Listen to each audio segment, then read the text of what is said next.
Guys, കാത്തിരിപ്പിനൊടുവിൽ ഞാൻ ഇന്ന് bun മസ്കയും Irani ചായ ഉണ്ടാക്കാൻ പോവാണ്. അതിനു വേണ്ടി നമ്മൾ ആദ്യം ബട്ടർ എടുക്കുന്നുണ്ട്. ബട്ടർ എടുത്തിട്ട് ശേഷം നന്നായിട്ട് ബീറ്റ് ചെയ്ത് കൊടുക്കുക ഗൈസ്.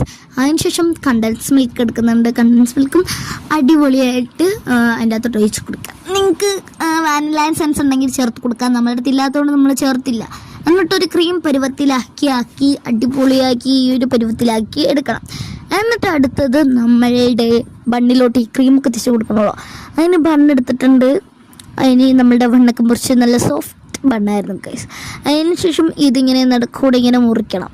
ഇങ്ങനെ മുറിച്ച് അതിലേക്ക് നമ്മൾ നേരത്തെ ആക്കി വെച്ചിരുന്ന ക്രീം എടുത്തിട്ട് തേച്ച് കൊടുക്കണം.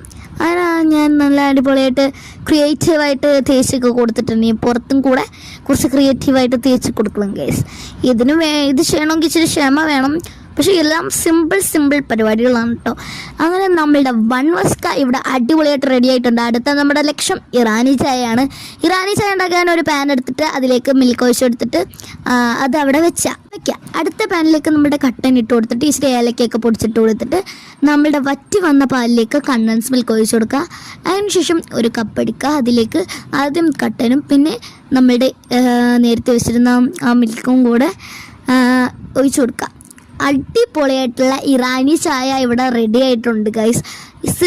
സിമ്പിൾ പരിപാടികളാണ്. അപ്പം നമ്മുടെ ഇറാനി ചായയും ബൺ മസ്കയൊക്കെ അടിപൊളിയായിട്ട് ഇവിടെ റെഡി ആയിരിക്കുകയാണ്. ഇനി ഇത് കഴിക്കാനുള്ള ആർത്തിയായിരുന്നു എനിക്ക്. ഇത് ആണെങ്കിൽ ഞാൻ ഉണ്ടാക്കിയാണല്ലോ, തിന്നോളാൻ വയ്യ എനിക്ക്. അതിന് ഞാൻ അതെടുത്തിട്ടുണ്ട്. ഇത് തുറന്നിട്ട് ഈ ഇറാനി ചായക്ക് എത്തുന്നൊന്ന് മുക്കിയിട്ട് വായിലോട്ട് ഇങ്ങനെ വെച്ചാൽ എടാ മോനെ സ്വർഗമാണ് കേട്ടോ. അടിപൊളിയാണ് ടേസ്റ്റ്. അപ്പോൾ എല്ലാവരും ട്രൈ ചെയ്ത് നോക്കുക. സബ്സ്ക്രൈബ് ചെയ്യാനും ലൈക്ക് ചെയ്യാനും മറക്കല്ലേ. അപ്പോൾ ബൈ.